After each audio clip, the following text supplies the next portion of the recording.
L'histoire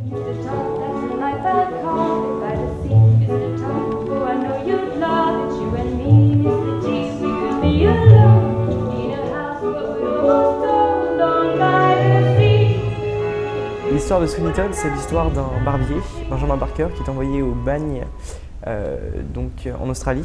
Et quand il revient, c'est l'amour de ma vie qui revient, donc je vais tout faire pour gagner son amour. C'est compliqué. Je danse pas dans la pièce, donc c'est plutôt une bonne chose. Mais sinon, je chante et j'ai fait un peu de théâtre. C'est une comédie musicale qui a été écrite par un mec qui s'appelle Stephen Sondheim, qui est un compositeur assez connu aux États-Unis, quasi inconnu en France, mais qui était en fait le parolier de Bernstein pendant un moment. Il a écrit les paroles de West Side Story. Et ça a été fait en film par Tim Burton il y a quelques années. C'est pas du jazz, non. Ça n'a rien à voir avec Chicago. C'est pas du jazz, c'est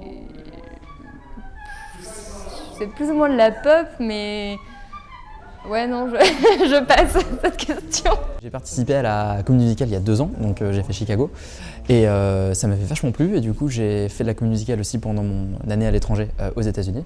Et en reprenant les cours à Sciences Po, donc à la rentrée 2015, j'ai repris tout simplement le projet de la comédie musicale. Yuri et Enzo sont 2 anciens, donc ça apporte le côté ancien.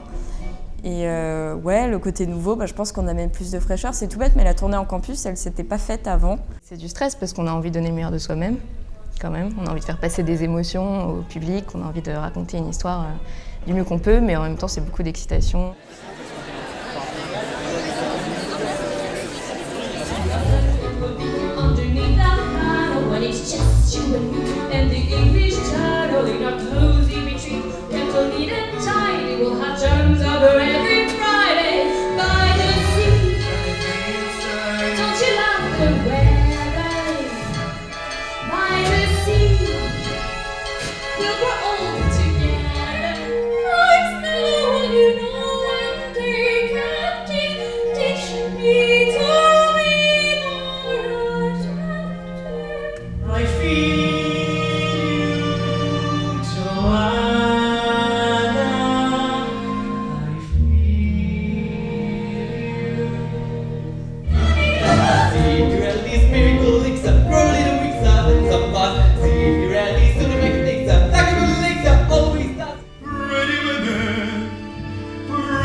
Sciences Po.